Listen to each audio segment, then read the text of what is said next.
कृष्णा मेरे सभी प्यारे कथा श्रोताओं को। मेरा नाम है नमित अग्रवाल और स्वागत है आपका मेरे चैनल कथावाचक में। अनुशासन पर्व चल रहा है और भीष्म जी का उपदेश अभी भी जारी है। आइए आज की कथा आरंभ करते हैं। भीष्म जी ने कहा, युधिष्ठिर, गाय, भूमि और सरस्वती, इन तीनों का एक ही नाम है गाय। एक नाम वाली इन तीनों वस्तुओं का दान करना चाहिए। इन तीनों के दान का समान ही फल है। ये तीनों ही मनुष्य की संपूर्ण कामनाएं पूर्ण करने वाली है। जो ब्राह्मण अपने शिष्य को वेद वाणी का उपदेश करता है वह भूमि दान और गोदान के समान फल का भागी होता है। इसी प्रकार गोदान की भी प्रशंसा की गई है। गोदान से बढ़कर कोई दान नहीं है, उसका फल बहुत शीघ्र मिलता है। गाय संपूर्ण प्राणियों की माता कहलाती है, वे सबको सुख देने वाली है। अपना अभ्युदय चाहने वाले मनुष्यों को सदा गायों की प्रदक्षिणा करके चलना चाहिए। गायों को लात न मारे, गायों के बीच से होकर न निकले। वे मंगल की आधारभूत देवियां हैं, उनकी सदा ही पूजा करनी चाहिए। बुद्धिमान पुरुष को उचित है कि जब गाय स्वच्छंदता पूर्वक चल रही हो अथवा किसी सूने स्थान में बैठी हो तो उन्हें तंग न करे। गाय प्यास से पीड़ित होकर जब अपने स्वामी की ओर देखती है और वह उन्हें पानी नहीं पिलाता तो उसका बंधु बांधवों सहित नाश हो जाता है। जिनके गोबर से लीपने पर देवताओं के मंदिर और पितरों के श्राद्ध के स्थान पवित्र होते हैं, उनसे बढ़कर पावन और क्या हो सकता है। जो 1 वर्ष तक प्रतिदिन भोजन के पहले दूसरे की गाय को 1 मुट्ठी घास खिलाता है, उसका वह व्रत समस्त कामनाओं को पूर्ण करने वाला होता है। उसे पुत्र, यश, धन और संपत्ति की प्राप्ति होती है तथा उसके संपूर्ण अशुभ और दुस्वप्न नष्ट हो जाते हैं। दुराचारी, पापी, लोभी, असत्यवादी तथा देव यज्ञ और श्राद्ध कर्म न करने वाले ब्राह्मण को किसी तरह गाय नहीं देनी चाहिए। जिसके बहुत सी संतानें हो, ऐसे याचक, श्रोत्रिय तथा अग्निहोत्री ब्राह्मण को 10 गाय दान करने से दाता को अत्यंत उत्तम लोकों की प्राप्ति होती है। जो जन्म देता है, जो भय से बचाता है तथा जो जीविका देता है, वे तीनों ही पिता के तुल्य हैं। इसलिए वेदांत निष्ठ, बहुज्ञ, ज्ञानी, जितेंद्रिय, शिष्ट, यत्नशील, प्रियवादी, भूख से पीड़ित होने पर अनुचित कर्म न करने वाले, मृदुल, शांत, अतिथि प्रेमी, सब पर समान भाव रखने वाले और स्त्री, पुत्र आदि कुटुंब से युक्त ब्राह्मण की जीविका का अवश्य प्रबंध करना चाहिए। सुपात्र ब्राह्मण को गोदान करने से जितना पुण्य होता है, उसका धन ले लेने पर उतना ही पाप लगता है। अतः किसी भी अवस्था में ब्राह्मण के धन का अपहरण न करे तथा उनकी स्त्रियों पर तो दूर से भी दृष्टि न डाले। कुंती नंदन इस विषय में साधु पुरुष राजा नृग का उपाख्यान सुनाया करते हैं। किसी समय ब्राह्मण का धन ले लेने के कारण राजा नृग को महान कष्ट उठाना पड़ा था। पहले की बात है, द्वारकापुरी में रहने वाले यदुवंशी बालक पानी की इच्छा से इधर उधर घूम रहे थे। इतने ही में उन्हें एक महान कूप दिखाई पड़ा जिसका ऊपरी भाग घास और लताओं से ढका हुआ था। उन बालकों ने बहुत परिश्रम करके जब कुएं के ऊपर का घास फूस हटाया तो उन्हें उसके भीतर बैठा हुआ एक बहुत बड़ा गिरगिट दिखाई दिया। बालक हजारों की संख्या में थे। सब मिलकर उस गिरगिट को वहां से निकालने के यत्न में लग गए, किंतु गिरगिट का शरीर चट्टान के समान था। लड़कों ने उसे रस्सियों और चमड़े की पट्टियों से बांधकर खींचने के लिए बहुत जोर लगाया, पर वह टस से मस न हुआ। जब बालक उसे निकालने में सफल न हो सके तो भगवान श्री कृष्ण के पास जाकर बोले, हम लोगों ने एक बहुत बड़ा गिरगिट देखा है जो कुएं का सारा आकाश घेर कर बैठा है। उसे कोई निकालने वाला नहीं है। यह सुनकर श्री कृष्ण उस कुएं के पास गए और उन्होंने उसे बाहर निकालकर उसके पूर्व जन्म का वृतांत पूछा। तब उसने कहा, भगवान, पूर्व जन्म में मैं राजा नृग था जिसने हजारों यज्ञों का अनुष्ठान किया है। उसकी बात सुनकर श्री कृष्ण बोले, राजन, आपने तो सदा पुण्य के ही काम की है, आपके द्वारा कभी भी पाप नहीं हुआ, फिर आपको ऐसी दुर्गति क्यों मिली? हमने सुना है कि आपने पहले कई बार मिलाकर 81,02,00,000 गाय ब्राह्मणों को दान की है। उस गोदान का फल कहाँ गया? तब राजा नृग ने भगवान श्री कृष्ण से कहा, प्रभु, एक अग्निहोत्री ब्राह्मण परदेश चला गया था। उसके पास एक गाय थी जो एक दिन अपने स्थान से भागकर मेरी गायों के झुंड में आ मिली। मेरे ग्वालों ने दान के लिए मंगाई हुई 1000 गायों में उसकी भी गिनती करा दी और मैंने उसे एक ब्राह्मण को दान कर दिया। कुछ दिनों बाद जब वह ब्राह्मण परदेश से लौटा तो अपनी गाय ढूंढने लगा। ढूंढते ढूंढते वह गाय जब उसे दूसरे के घर मिली तो उसने उस ब्राह्मण से कहा, यह मेरी गाय है, अतः मैं इसे ले जाता हूँ। इस पर दोनों में झगड़ा होने लगा और दोनों ही क्रोध में भरकर मेरे पास आए। एक ने कहा, महाराज, यह गाय आपने मुझे दान में दी है और यह ब्राह्मण इसे अपनी बता रहा है। दूसरे ने कहा, महाराज, वास्तव में यह मेरी गाय है, तुमने इसे चुरा लिया है।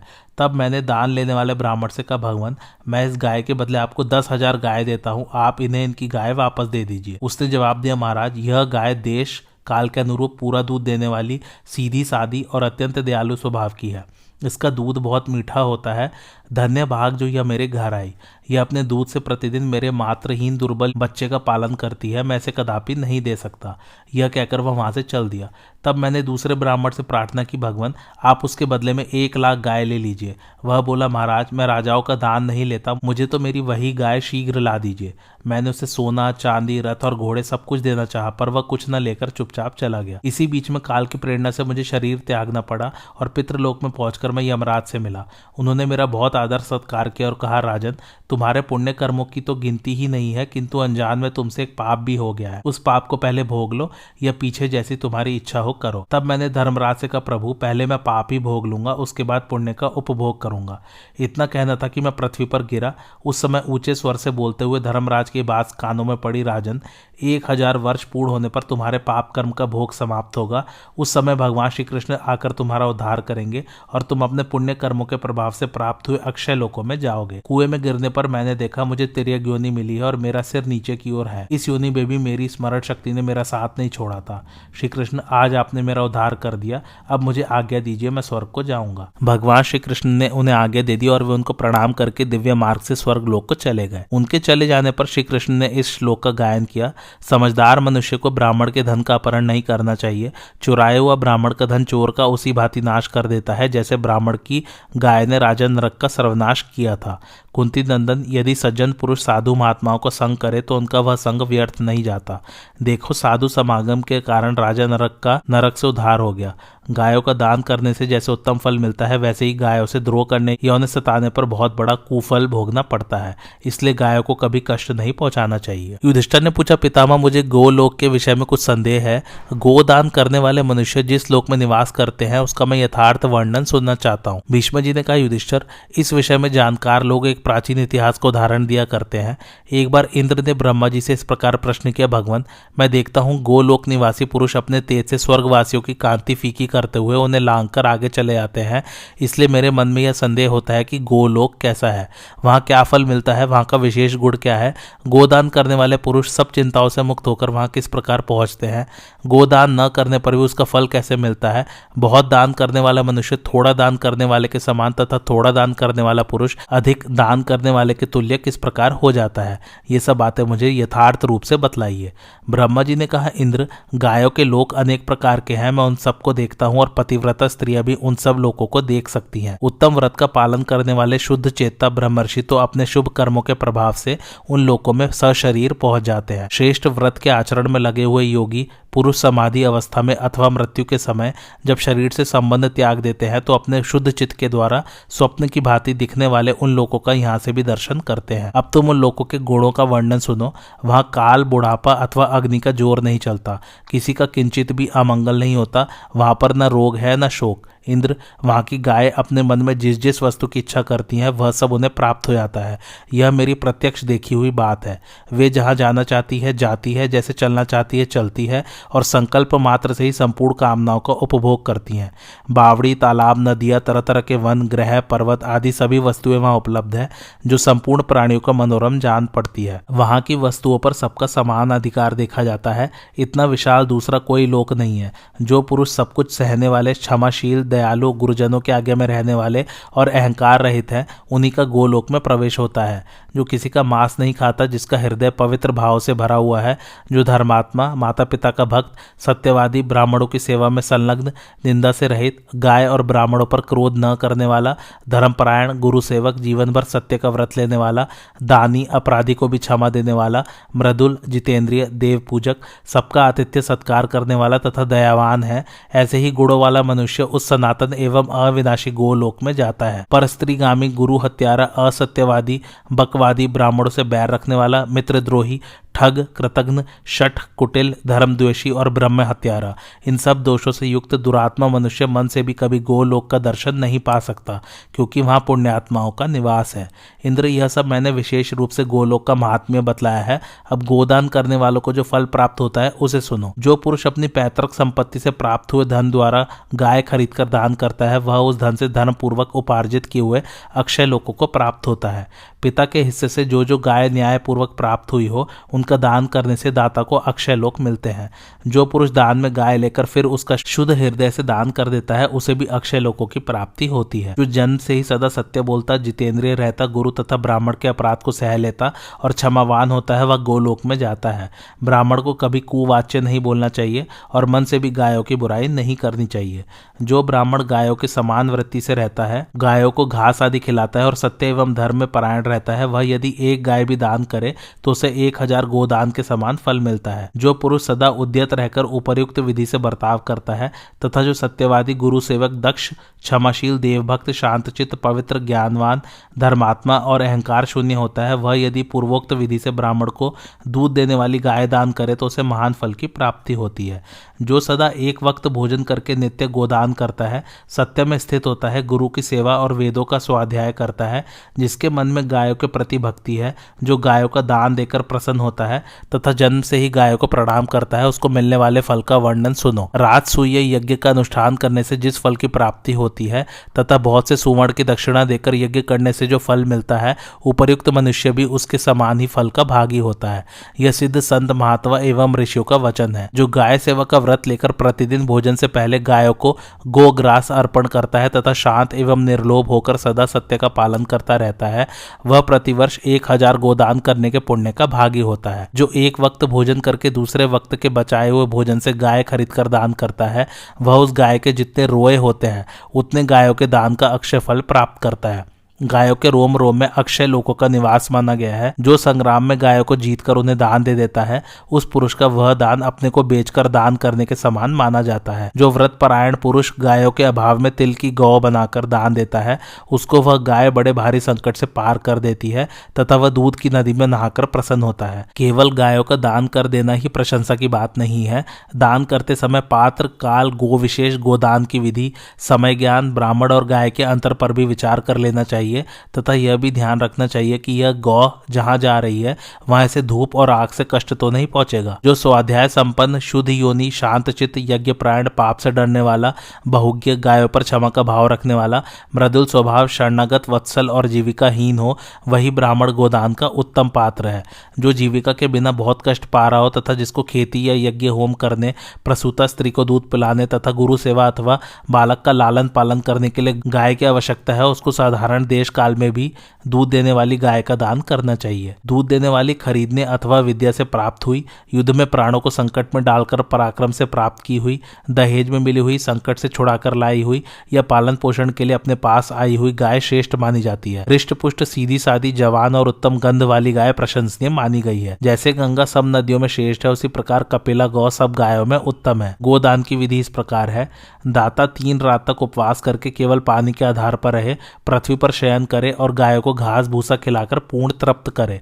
तत्पश्चात ब्राह्मणों को भोजन आदि से संतुष्ट करके उन्हें वे गाय दान करे।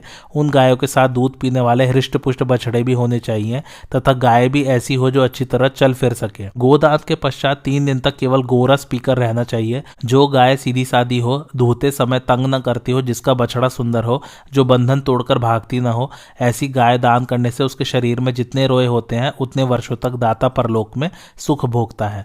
जो मनुष्य ब्राह्मण को भोज उठाने में समर्थ, जवान, बलिष्ठ, सीधा साधा, हल खींचने वाला और शक्तिशाली बैल दान करता है, वह 10 गाय देने वालों के लोकों को प्राप्त होता है। जो दुर्गम वन में फंसे हुए ब्राह्मणों और गायों का उद्धार करता है, वह एक ही क्षण में समस्त पापों से मुक्त हो जाता है तथा उसे नाना प्रकार के दिव्य लोकों की प्राप्ति होती है। इतना ही नहीं, वह गायों से अनुग्रहित होकर सर्वत्र पूजित होता है। जो मनुष्य उपर्युक्त विधि से वन में रहकर गायों का अनुसरण करता है तथा निष्प्रह, संयमी और पवित्र होकर घास, पत्ते और गोबर खाता हुआ जीवन व्यतीत करता है, वह मेरे लोक में देवताओं के साथ आनंद पूर्वक निवास करता है अथवा जहां रहने की इच्छा उसकी होती है उन्हीं लोकों में गमन करता है। इंद्र ने पूछा, भगवान, यदि कोई जानबूझकर दूसरे की गाय का अपहरण करे अथवा धन के लोभ से उसे बेच डाले तो उसकी क्या गति होती है? ब्रह्मा जी ने कहा, जो उच्छृंखलतावश मांस बेचने के लिए गाय की हिंसा करते या गो मांस खाते हैं तथा जो स्वार्थवश कसाई को गाय मारने की सलाह देते हैं, वे सब महान पाप के भागी होते हैं।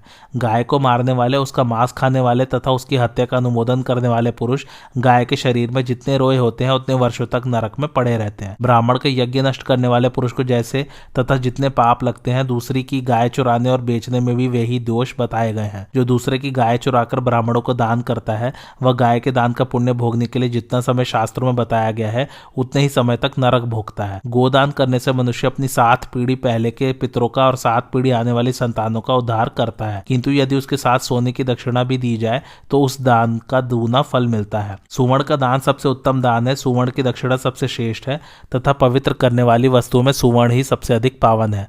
सुवर्ण संपूर्ण कुल को पवित्र करने वाला बताया गया है। इस प्रकार मैंने तुमसे संक्षेप में दक्षिणा की बात बताई है। भीष्म जी कहते हैं, युधिष्ठिर, उपर्युक्त उपदेश ब्रह्मा जी ने इंद्र को दिया। इंद्र ने राजा दशरथ को, राजा दशरथ ने अपने पुत्र श्री रामचंद्र जी को, श्री रामचंद्र जी ने प्रिय भ्राता लक्ष्मण को, और लक्ष्मण ने वनवास के समय ऋषियों को दिया था। इस प्रकार परंपरा से प्राप्त हुए इस उपदेश को उत्तम व्रत का पालन करने वाले ऋषि और धार्मिक राजा लोग धारण करते आ रहे हैं। मुझसे मेरे उपाध्याय परशुराम जी ने इस विषय का वर्णन किया था। जो ब्राह्मण अपनी मंडली में बैठकर प्रतिदिन इस उपदेश को दोहराता है और यज्ञ तथा गोदान के समय भी इसकी चर्चा करता है, उसको सदा अक्षय लोक प्राप्त होते हैं। युधिष्ठिर ने पूछा, दादाजी, व्रतों और नियमों का क्या और कैसा फल बताया गया है? स्वाध्याय करने, दान देने, वेदों का स्मरण रखने और वेद पढ़ाने का क्या फल होता है? जो स्वयं पढ़कर दूसरों को पढ़ाता है उसे किस फल की प्राप्ति होती है? अपने कर्तव्य का पालन करने वाले शूरवीरों को क्या फल मिलता है? शौच, ब्रह्मचार्य का पालन तथा माता पिता और आचार्य की सेवा करने से कैसे फल की प्राप्ति होती है? इन सब बातों को मैं यथार्थ रूप से जानना चाहता हूँ। भीष्म जी ने कहा, युधिष्ठिर, जो पुरुष शास्त्रोक्त विधि से किसी व्रत को आरंभ करके उसको अखंड रूप से निभा देते हैं, उन्हें सनातन लोकों की प्राप्ति होती है। संसार में नियमों के पालन का फल प्रत्यक्ष देखा जाता है। तुमने भी यह यज्ञ और नियमों का ही फल प्राप्त किया है। वेदों के सम्यक स्वाध्याय का फल भी इस लोक और परलोक में दृष्टिगोचर होता है। वेदाध्ययन करने वाला पुरुष यही लोक में भी सुखी होता है और परलोक में भी आनंद का अनुभव करता है। राजन, अब तुम विस्तार के साथ इंद्रिय संयम के फल का वर्णन सुनो। जितेंद्रिय पुरुष सर्वत्र सुखी और सर्वत्र संतुष्ट रहते हैं। वे जहाँ चाहते हैं चले जाते हैं और जिस वस्तु की इच्छा करते हैं वही उन्हें प्राप्त हो जाती है। इसमें तनिक भी संदेह नहीं है। इंद्रिय निग्रह करने वाले पुरुषों की समस्त कामनाएं सर्वत्र पूर्ण होती हैं। वे अपनी तपस्या, पराक्रम, दान तथा नाना प्रकार के यज्ञों से स्वर्गलोक में आनंद भोगते हैं। दमनशील पुरुष क्षमावान होते हैं। दान से दम का ऊंचा दर्जा है। दानी पुरुष ब्राह्मण को कुछ दान करते समय कभी क्रोध भी कर सकता है, किंतु दम का पालन करने वाला मनुष्य कभी क्रोध नहीं करता, इसलिए दम दान से श्रेष्ठ है। दान करते समय क्रोध आ जाए तो वह दान के फल को नष्ट कर देता है, किंतु जो क्रोध रहित होकर दान करता है उसे सनातन लोकों की प्राप्ति होती है। इससे भी दम की श्रेष्ठता सिद्ध है। शिष्यों को वेद पढ़ाने वाला अध्यापक अक्षय फल प्राप्त करता है। अग्नि में विधिवत हवन करने वाला पुरुष ब्रह्मलोक में प्रतिष्ठित होता है तथा जो आचार्य से स्वयं वेद पढ़कर नीतिमान शिष्यों को पढ़ाता है उसको भी उपयुक्त फल की ही प्राप्ति होती है। गुरु के कर्मों की प्रशंसा करने वाला छात्र स्वर्ग में सत्कार पाता है। वेदाध्ययन, यज्ञ और दान कर्म में तत्पर रहने वाला तथा युद्ध करके दूसरों की रक्षा करने वाला क्षत्रिय भी स्वर्ग में पूजा जाता है। अपने कर्म में लगा हुआ वैश्य दान देने से महत् पद को प्राप्त होता है तथा स्वकर्मानुष्ठान में लगा हुआ शूद्र उच्च वर्णों की सेवा से स्वर्ग में जाता है। युधिष्ठिर ने कहा, पितामह, अब मैं गोदान की उत्तम विधि का यथार्थ रूप से श्रवण करना चाहता हूँ, जिससे सनातन लोगों की प्राप्ति होती है। भीष्म जी ने कहा, बेटा, गोदान से बढ़कर कुछ भी नहीं है। यदि न्यायपूर्वक प्राप्त हुई गाय का दान किया जाए तो वह समस्त कुल का तत्काल उद्धार कर देती है। इसलिए तुम आदिकाल से प्रचलित हुई गोदान की विधि का श्रवण करो। प्राचीन काल की बात है, जब महाराज मानधाता के पास बहुत सी गाय दान के लिए लाई गई तो उन्होंने कैसी गौदान करे, इस संदेह में पढ़कर बृहस्पति जी से तुम्हारी ही तरह प्रश्न किया। तब बृहस्पति जी ने इस प्रकार उत्तर दिया, गोदान करने वाले मनुष्य को चाहिए कि वह व्रत का पालन करे और ब्राह्मण को बुलाकर उसका अच्छी तरह सत्कार करके कहे कि मैं कल प्रातःकाल आपको गौदान करूंगा। तत्पश्चात वह गोदान के लिए लाल रंग की गाय मंगावे और समंगे बहुले, इस प्रकार कहकर गायों को संबोधित करे। फिर गायों के बीच में जाकर निम्नांकित श्रुति का, जिसका सारांश यहाँ मैं बता रहा हूँ, उच्चारण करे। गाय मेरी माता और प्रतिष्ठा है, बैल मेरे पिता है, वे दोनों मुझे इहलोक में तथा स्वर्गलोक में सुख दें। इस प्रकार कहकर गायों की शरण ले और उन्हीं के साथ रात बिताकर सवेरे गोदान काल में ही फिर मौन भंग करे। इस प्रकार गायों के साथ एक रात रहकर उनके समान व्रत का पालन करते हुए उन्हीं के साथ एकात्म भाव को प्राप्त होने से मनुष्य तत्काल संपूर्ण पापों से छुटकारा पा जाता है। है। गोदान करने के पश्चात इस प्रकार प्रार्थना करें, गाय उत्साह संपन्न, बल और बुद्धि से युक्त, अमरत्व प्रदान करने वाले, यज्ञ संबंधी, भविष्य की क्षेत्रभूता, जगत की प्रतिष्ठा, पृथ्वी को प्रकट करने वाली, संसार के अनादि प्रवाह को प्रवृत्त करने वाली और प्रजापति की पुत्री है। सूर्य और चंद्रमा के अंश से प्रकट हुई वे गाय हमारे पापों का नाश करे, हमें उत्तम लोक की प्राप्ति में सहायता दे, माता की भांति शरण प्रदान करे और जिन इच्छाओं को हमने अपने मुंह से नहीं प्रकट किया है वे भी उनकी कृपा से पूर्ण हो जाए। गायों, जो लोग तुम्हारे पंचगव्य आदि का सेवन करते हुए तुम्हारी आराधना में लगे रहते हैं, उनके कर्मों से प्रसन्न होकर तुम उन्हें क्षय आदि रोगों से छुटकारा दिलाती हो और ज्ञान की प्राप्ति कराकर देह बंधन से भी मुक्त कर देती हो। जो मनुष्य तुम्हारी सेवा किया करते हैं उनके कल्याण के लिए तुम सरस्वती नदी की भांति सदा प्रयत्नशील रहती हो।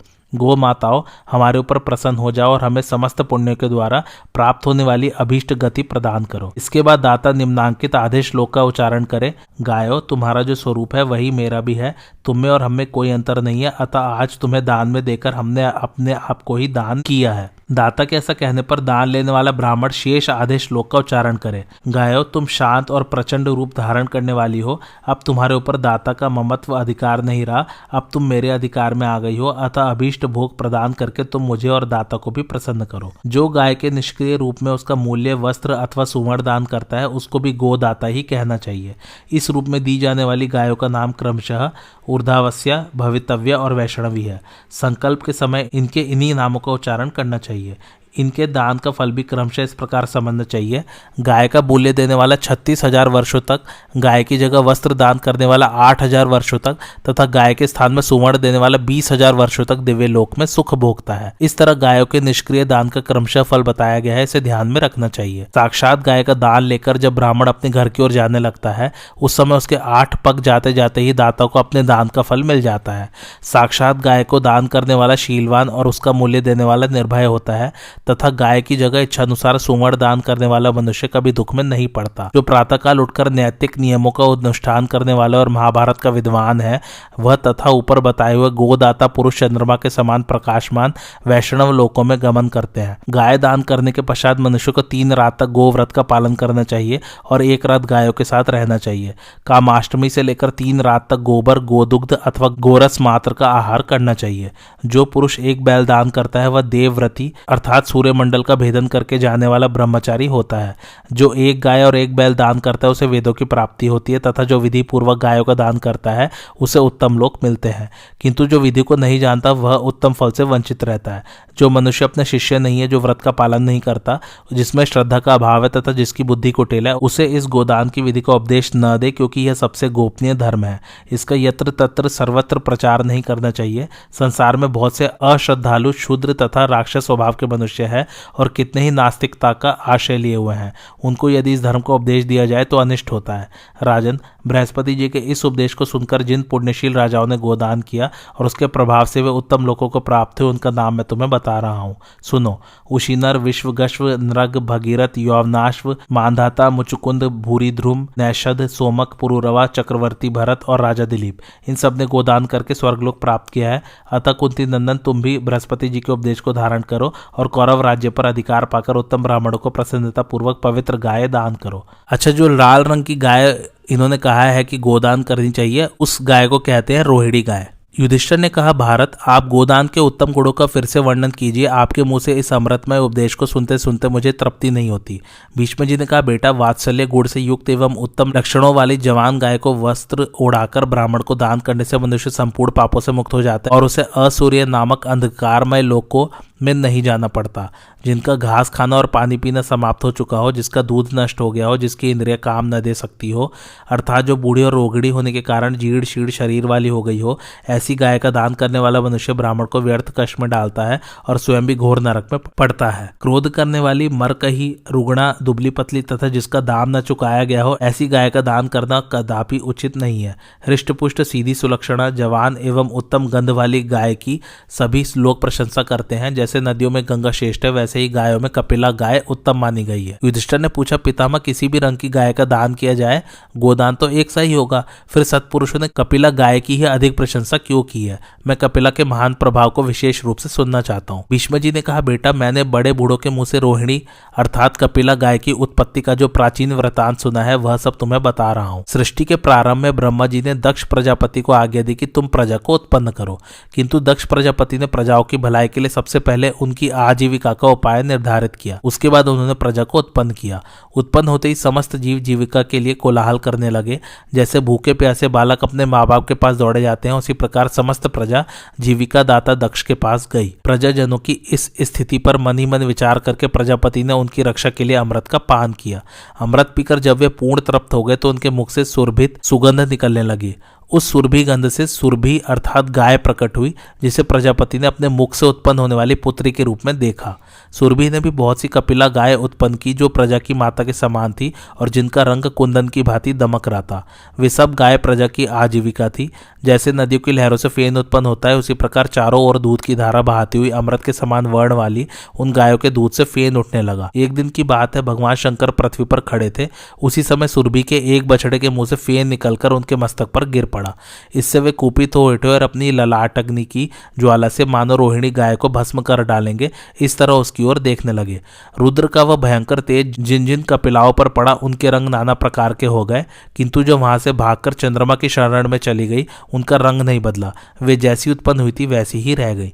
तब प्रजापति ने महादेव जी को कुपित देखकर कहा, प्रभु आपके ऊपर अमृत का छींटा पड़ा है। गायों का दूध बछड़ों के पीने से झूठा नहीं होता। जैसे चंद्रमा अमृत का संग्रह करके फिर उसे बरसा देता है, उसी प्रकार वे रोहिणी गाय भी अमृत से उत्पन्न दूध देती हैं। जैसे वायु, अग्नि, सुवर्ण, समुद्र तथा देवताओं का पिया हुआ अमृत इनमें उच्छिष्ट का दोष नहीं होता, वैसे ही बछड़ों को पिलाती हुई गाय भी दूषित नहीं मानी जाती। तात्पर्य यह कि दूध पीते समय बछड़े के मुंह से गिरा हुआ झाग अशुद्ध नहीं माना जाता।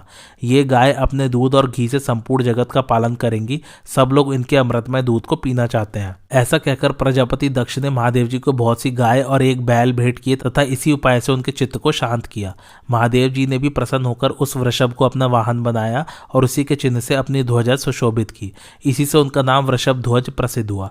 तदंतर देवताओं ने महादेव जी को पशुओं का राजा पशुपति बना दिया और गायों के बीच में उनका नाम वृषभांक रख दिया। इस प्रकार कपिला गाय अत्यंत तेजस्विनी और शांत वर्ण वाली है।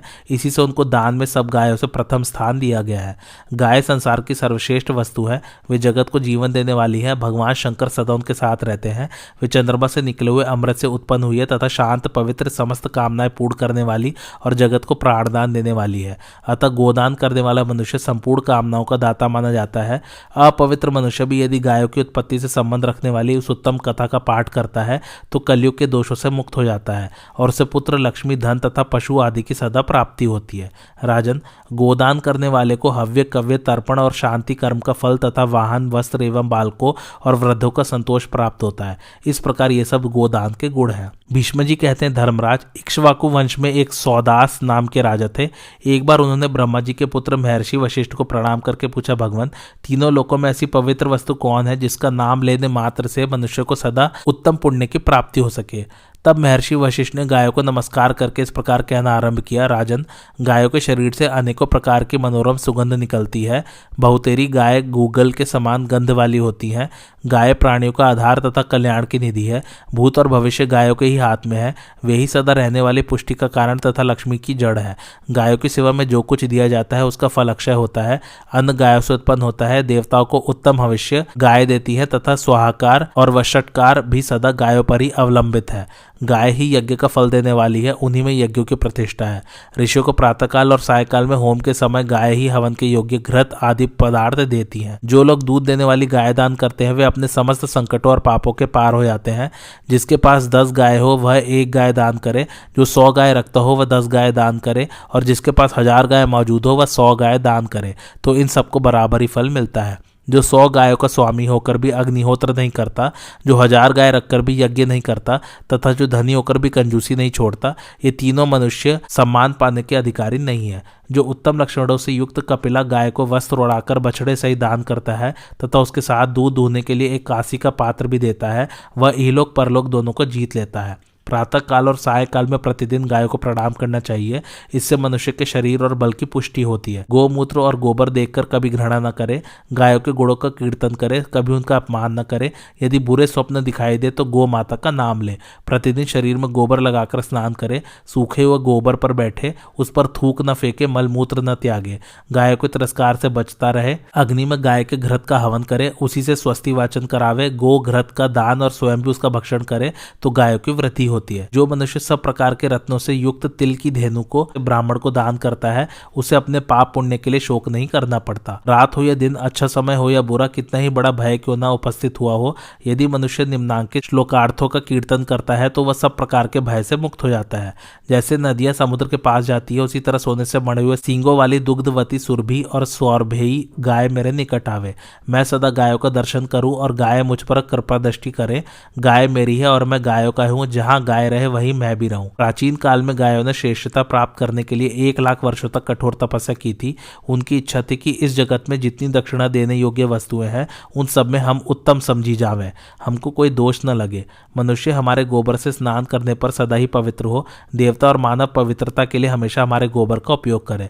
समस्त चराचर प्राणी हमारे गोबर से पवित्र हो जाए और हमारा दान करने वाले मनुष्य को हमारा ही उत्तम लोक अर्थात गोलोक प्राप्त हो। इस प्रकार का संकल्प देकर जब गायों ने अपनी तपस्या पूर्ण की तो उसके अंत में ब्रह्मा जी ने उन्हें वरदान दिया, गायों तुम्हारी समस्त कामनाएं पूर्ण हो और तुम जगत के जीवों का उद्धार करती रहो। इस प्रकार अपनी कामनाएं सिद्ध हो जाने पर गाय तपस्या से निवृत्त हुई और उसके पश्चात जगत का कल्याण करने लगी। इसलिए वे महान सौभाग्यशालिनी गाय परम पवित्र मानी जाती है। वे समस्त प्राणियों से श्रेष्ठ एवं वंदनीय है। जो मनुष्य दूध देने वाली सुलक्षणा कपिला गाय को वस्त्र उड़ाकर कपिल रंग के बछड़े से दान करता है, वह ब्रह्मलोक में सम्मानित होता है। सदा गोदान में अनुराग रखने वाला पुरुष सूर्य के समान देदीप्यमान विमान में बैठकर मेघ मंडल को भेदता हुआ स्वर्ग में जाकर सुशोभित होता है। गाय के शरीर में जितने रोए होते हैं उतने वर्षों तक वह स्वर्ग लोक में सत्कार पूर्वक रहता है। फिर पुण्य क्षीण होने पर जब स्वर्ग से नीचे उतरता है तो इस मनुष्य लोक में आकर संपन्न घर में जन्म लेता है। मनुष्य को चाहिए कि सवेरे और सायकाल आचमन करके इस प्रकार जप करे, घी और दूध देने वाली, घी की उत्पत्ति का आधार, घी को प्रकट करने वाली, घी की नदी तथा घी की भंवर रूप गाय मेरे घर में सदा निवास करे। मेरे आगे पीछे और चारों ओर गाय मौजूद रहे, मैं गायों के बीच में ही निवास करूं। इस प्रकार प्रतिदिन जप करने से मनुष्य के दिन भर के पाप नष्ट हो जाते हैं। गोदान करने वाला मनुष्य अपने माता और पिता की 10 पीढ़ियों को पवित्र करके उन्हें पुण्यमय लोकों में भेजता है। जो गाय के बराबर तिल की गाय बनाकर उसका दान करता है तथा जो जल का दान करता है, उसे यमलोक में कोई यातना नहीं भोगनी पड़ती। गाय सबसे अधिक पवित्र, जगत की प्रतिष्ठा और देवताओं की माता है। उसका स्पर्श और उसकी प्रदक्षिणा करे तथा उत्तम समय देखकर सुपात्र ब्राह्मण को उसका दान करे। जो बड़े बड़े सींगों वाली कपिला धेनु को बछड़े, काशी की धोनी तथा वस्त्र सही दान करता है, वह मनुष्य यमराज की दुर्गम सभा में निर्भय होकर प्रवेश करता है। गोदान से बढ़कर कोई पवित्र दान नहीं है और गोदान के फल से श्रेष्ठ अन्य कोई फल नहीं है। संसार में गाय से बढ़कर दूसरा कोई उत्कृष्ट प्राणी नहीं है। जिसने समस्त चराचर जगत को व्याप्त कर रखा है, उस भूत और भविष्य की माता गाय को मैं मस्तक झुकाकर प्रणाम करता हूँ। राजन, यह मैंने तुमसे गायों के गुणों का दिग्दर्शन मात्र कराया है। गायों के दान से बढ़कर इस संसार में दूसरा कोई दान नहीं है तथा उनके समान दूसरा कोई सहारा भी नहीं है। भीष्म जी कहते हैं, महर्षि वशिष्ठ के ये वचन सुनकर भूमि दान करने वाले महात्मा राजा सौदास ने उस पर विचार किया और उसे सर्वथा उत्तम जानकर ब्राह्मणों को बहुत सी गाय दान दी। इससे उन्हें उत्तम लोकों की प्राप्ति हुई। आज की कथा यहीं समाप्त होती है। कैसी लगे आप लोगों को मेरी कथा मुझे कमेंट करके जरूर बताइए और मेरे चैनल कथावाचक को लाइक, शेयर और सब्सक्राइब जरूर कीजिए। Thanks for watching. धन्यवाद।